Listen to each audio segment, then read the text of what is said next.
नमस्कार साथियों। तो आज है 29 मार्च 2025।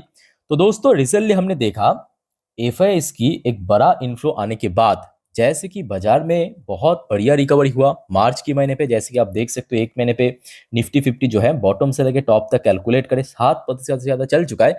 और स्पेसिफिकली अगर हम बात करें सेक्टर वाइज तो डिफेंस सेक्टर में अगर मैं कहूँ सबसे ज्यादा रिकवरी हुआ तो आई थिंक कि मैं गलत नहीं हूँ, क्योंकि एक एक जो टॉप टॉप कंपनी की शेयर, चाहे हम एचएल की बात करें, लास्ट 1 मंथ पे 35% की मूवमेंट किया।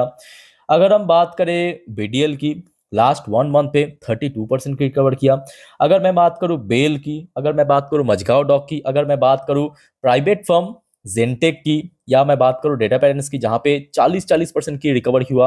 आप जीआरईसी को आप देखिए, लास्ट एक महीने पे 33% की रिकवर किया। अब ऐसा नहीं है कि सारे पीएसयू सेक्टर में रिकवरी हुआ, नहीं, सिर्फ और सिर्फ डिफेंस सेक्टर में रिकवरी हुआ। जैसे कि रेलवे सेक्टर में लास्ट एक महीने पे उतना रिकवरी नहीं हुआ, जहां पे डिफेंस सेक्टर की एक एक शेयर एवरेज में 30 से 40% की रिकवर किया। रेलवे सेक्टर की बात करें, देखिए आईआरएफसी कितना रिकवर किया, 10% के आसपास। आप आरबीएनएल को आप देख लीजिए, लास्ट एक महीने में 5%। तो मतलब डिफेंस सेक्टर के आसपास भी नहीं है, रिकवरी वाइज डिफेंस सेक्टर के आसपास भी नहीं है। तो दोस्तों आज जिस रिपोर्ट को मैं कवर करने जा रहा हूं ना, वो रिपोर्ट लिटरली बोल रहा हूं आपके मतलब दिमाग को हिला के रख देगा। ऐसा मैं क्यों कह रहा हूं, क्योंकि अमाउंट इतना बड़ा है, इतना बड़ा है, मतलब आप गिन गिन के थक जाओगे कि कितना जीरो है होता है। पहले दोस्तों मैं आपको मेन रिपोर्ट जाने से पहले ना एक एस्टिमेट देता हूं, ताकि आप अच्छे से समझ आ जाए आपको, ठीक है। देखिए ये हुआ आपके रिसेंटली जो बजट पेश किया गया था 1 फेब के दिन, मतलब आपके 2025 में। उस बजट में हमने देखा कि रेलवेज के लिए टोटल जो बजट रखा गया था 2.52 लाख करोड़, जो कि प्रीवियस फाइनेंशियल ईयर पे जितना था उतना ही रखा है, मतलब सेम रखा, इसमें कोई चेंजेस नहीं किया, ना कट किया ना इंक्रीज किया, सेम रखा। मतलब जो नेक्स्ट फाइनेंशियल ईयर मैं आपको लिख के देता हूँ, फाइनेंशियल 26 के लिए जो 1 अप्रैल नेक्स्ट वीक से शुरू होगा, उसके लिए लगभग कोई 2.5 लाख करोड़, 2.5 लाख करोड़ के आसपास रखा है एलोकेशन, ठीक है। अच्छा, ये जो रिपोर्ट आया है ना, ये रिपोर्ट के हिसाब से अब देखिए, रिपोर्ट आप देख सकते हो, इंडियन रेलवेज टू इन्वेस्ट कितना 16.7 lakh crore in freight corridor HSR station upgrade by 2031।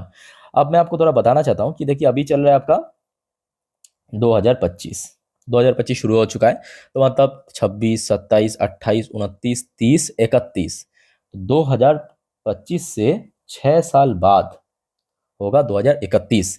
तो मतलब 6 साल पे इन्वेस्टमेंट कितना होगा, 16 लाख करोड़ से ज्यादा। Just imagine 16.7 lakh crore. आज बजट के लिए कितना रखा है, जस्ट आप जरा सोचिए, 2.52 लाख करोड़। अब आप लोग खुद कैलकुलेटर पे कैलकुलेट करके देखिए कि कितना गुना इंक्रीज होगा, मल्टीफोल्ड होगा। अच्छा, ये जो रिपोर्ट आया है इसकी सोर्स क्या है, सब कुछ मैं आपको बताता हूँ, ध्यान से देखना। अच्छा, आपको अगर लगे कि ये फेक रिपोर्ट मैं दिखा रहा हूँ ना, मैं आपको एक और वेबसाइट है, ये तो मैं आपको दिखा रहा हूँ इकोनॉमिक टाइम की वेबसाइट में, बहुत ही रेपुटेड एक वेबसाइट है इंडिया के अंदर। मैं आपको टाइम्स ऑफ इंडिया की वेबसाइट में भी दिखाता हूँ सेम रिपोर्ट। ये देखिए टाइम्स ऑफ इंडिया, वेट, देखिए Indian railway plan massive ₹16.7 lakh crore investment by 2031, check which project will be in focus. अब तो बिलीव हो चुका है ना, ये फेक रिपोर्ट नहीं है, एटलीस्ट टाइम्स ऑफ इंडिया ने कवर किया। बहुत सारे यहाँ पे मैं आपको दो दिखा रहा हूँ, मनी कंट्रोल ने कवर किया, फाइनेंशियल एक्सप्रेस ने कवर किया, बहुत सारे वेबसाइट ने इसको कवर किया, ठीक है, मीडिया ने कवर किया।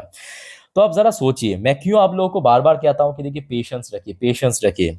इम्पेशेंस लोग ना कहीं का नहीं है। आप कोई भी सेक्टर में, कोई भी इंडस्ट्री में, कोई भी फील्ड में पहुंच जाइए, आपके अंदर अगर मतलब पेशेंस नाम की चीज नहीं है ना, आप बिल्कुल ही टिक नहीं पाओगे, बिल्कुल ही नहीं, कोई भी फील्ड में आप टिक नहीं पाएंगे, ठीक है। मैं पेशेंस रखने की बात इसीलिए नहीं कहता हूं, समझ आ रहा है ना मेरे बात, थोड़ा सा आपको हर्ड लग सकता है, थोड़ा सा मतलब, बट मैं आप लोगों को भला चाहता हूँ, इसलिए वजह से मैं बार बार कहता हूँ कि पेशेंस रखिए, पेशेंस रखिए। ये रिपोर्ट आया है आईसीआईसीआई सिक्योरिटीज की तरफ से, जो कि भारत की एक बहुत ही रेपुटेड ब्रोकरेज कंपनी है। आईसीआईसीआई सिक्योरिटीज ने एस्टिमेट दिया कि इंडियन रेलवेज, देखिए Indian railways IR has planned a massive investment of rupees 16.7 lakh crore by 2031 for various infrastructure project as per report by ICICI securities, ठीक है। अच्छा, कहाँ कहाँ पे इन्वेस्ट करेगा वो भी आप जान लीजिए। ये देखिए, according to the report, this investment will focus on station update, जो भारत की रेलवे स्टेशन है उसको अपग्रेडेशन किया जाएगा, और ज़्यादा मॉडर्न और ज़्यादा हाई टेक्नोलॉजाइज्ड किया जाएगा।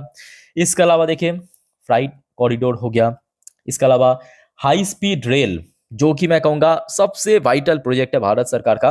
हाई स्पीड रेल यानी यहाँ पे बुलेट ट्रेन की बात हो रहा है, नॉट वंदे भारत, यहाँ पे बुलेट ट्रेन की बात हो रहा है, ठीक है।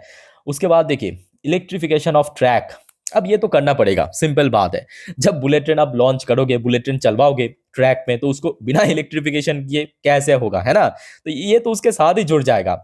उसके साथ साथ एक और चीज जो यहाँ पे मेंशन नहीं किया, मैं आपको बताना चाहता हूँ कि रेलवे के अंदर जो नेटवर्क है ना, ट्रैक की जो नेटवर्क, वो और ज्यादा इंक्रीज करने का चांस है, और ज्यादा मतलब बोल सकते हो कि नेटवर्क बढ़ाएगा और ज्यादा, ठीक है। तो ये कुछ पर्टिकुलर सेक्टर्स को इन्वेस्टमेंट होगा। अच्छा, उसके बाद देखिए इस रिपोर्ट में क्या कहा कि आईआर मतलब Indian railway plan to invest approx, ठीक है, 16.7 ट्रिलियन मतलब lakh crore by 2031 in frigate corridor HSR station upgrade की प्रोजेक्ट इंक्लूडिंग रीडेवलपमेंट 1309 स्टेशन, कितना 1309 स्टेशन एंड एक्सपेंडिंग DFC, ठीक है। तो यही चीज देखिए रिपोर्ट ने पब्लिश किया, और साथ में ये भी कहा कि इसमें बहुत सारे जगहों पे प्राइवेटाइजेशन भी किया जाएगा, बहुत सारे जगह पे जैसे कि आप देखिए मेंशन भी किया प्रॉपर नाम लेके कि private sector participation is also increasing. ये बात भी सही है, क्योंकि देखिए अगर सरकार को फास्ट डेवलपमेंट करना है, भारत को एक डेवलपिंग नेशन से डेवलप नेशन की तरफ बढ़ना है ना, यहाँ पे सिर्फ पीएसयू को काम नहीं चलेगा। यहाँ पे सिर्फ अकेले पीएसयू को प्रोजेक्ट मिलेगा, वो करते करते डिले हो जाएगा, मतलब 10 दिन का प्रोजेक्ट वो 10 साल ले लेगा।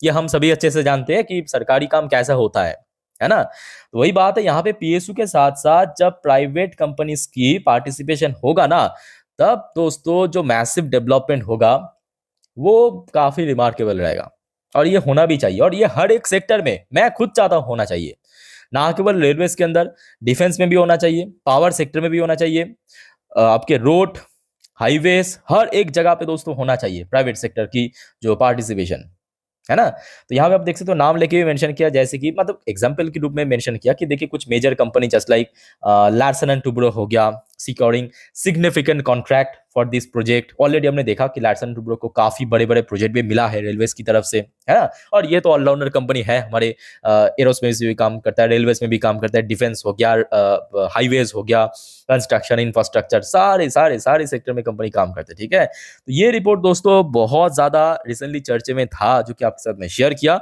अच्छा, अब आगे बढ़ते हैं, बात करते हैं कि कौन कौन सी कंपनी की शेयर्स को बेनिफिट मिल सकता है इस प्रोजेक्ट के थ्रू, ये भी आपको जानना जरूरी है। और उसके पहले दोस्तों एक छोटा सा रिक्वेस्ट आप सभी को करूंगा, देखिए अगर आपने अभी तक इस चैनल को सब्सक्राइब नहीं किया ना, तो प्लीज फटाफट सब्सक्राइब करके रख दीजिए, और पास में जो नोटिफिकेशन बेल आइकन है उसको क्लिक जरूर करना, ताकि जब भी मैं आप लोगों के लिए वीडियो अपलोड करूं तुरंत आपको एटलीस्ट पहुंच सके नोटिफिकेशन के थ्रू, ठीक है। और वीडियो अच्छी लगे तो प्लीज वीडियो को लाइक करके जरूर एनकरेज करना। अच्छा, अब शुरुआत करते हैं देखिए एक एक करके कंपनी के नाम से। और उसके पहले दोस्तों मैं बार बार जो हमेशा आपको कहता हूं कि देखिए यहाँ पे जिन सारे कंपनी की शेयर्स को लेकर हम लोग डिस्कशन कर रहे हैं ना, वो बिल्कुल ही मेरे तरफ से कोई बाई सेल होल्ड करने का रिकमेंडेशन या सजेशन नहीं है। सिंपल न्यूज आया उसके आधार पे मैं आपके साथ शेयर कर रहा हूँ, उसके आधार पे, न्यूज के आधार पे, ठीक है। तो प्लीज आप लोग भी न्यूज पर्पज स्टडी पर्पज ही देखना, ओके। सबसे पहले अगर हम बात करें रेलवे के अंदर जो फाइनेंसिंग की काम करता है, कौन सा कंपनी, IRFC। और मैं अगर ये कहूँ कि जितने भी लिस्टेड कंपनी है ना, उनमें लार्जेस्ट कंपनी IRFC। इवन उसका जो इनकम होता है, इवन उसका जो रेवेन्यू जनरेट होता है, वो बाकी कंपनी से बहुत ज्यादा है। इवन इतना टफ सिचुएशन पे भी हमने देखा रेलवेज की ज्यादातर कंपनी की परफॉर्मेंस बहुत वीक रहा। RVNL इरकॉन बह गया एकदम परफॉर्मेंस के वाइज, खराब परफॉर्मेंस, उसके बावजूद IRFC ने अच्छा परफॉर्म किया।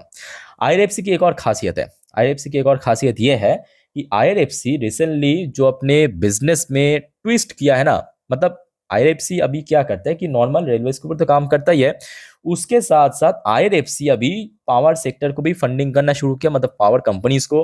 IRFC अभी डिफेंस कंपनी को फंडिंग करना शुरू किया।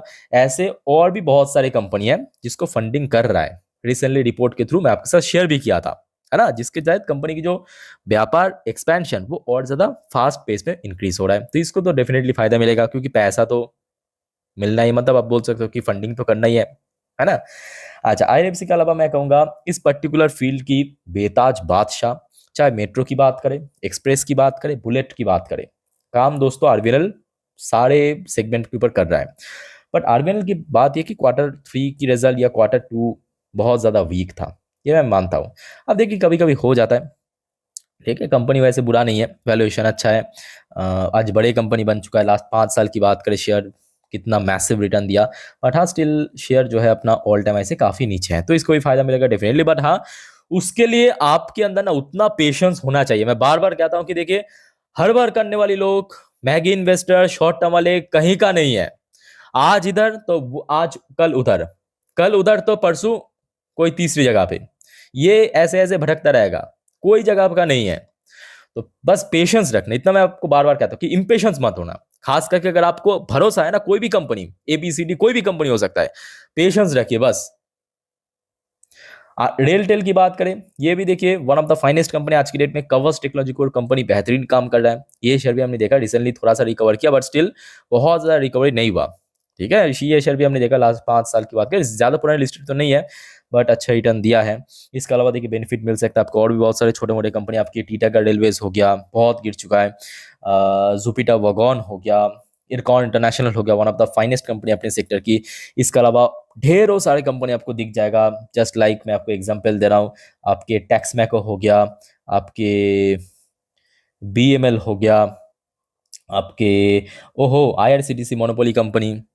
इसके अलावा और उसका नाम क्या है, याद नहीं आ रहा है। एनीवे, तो ऐसे बहुत सारे कंपनी को दोस्तों बेनिफिट मिल सकता है। ठीक है, तो होपफुली आपको समझ आ गया इस रिपोर्ट के बारे में, कौन कौन सी कंपनी को फायदा मिल सकता है, जो कि आपके साथ एक्सप्लेन किया। और दोस्तों आपका कोई डाउट्स है, कंफ्यूजन है, कमेंट करके पूछिए। फिलहाल मिलते हैं नेक्स्ट वीडियो पे, तब तक के लिए टेक केयर, बाय बाय, जय हिंद।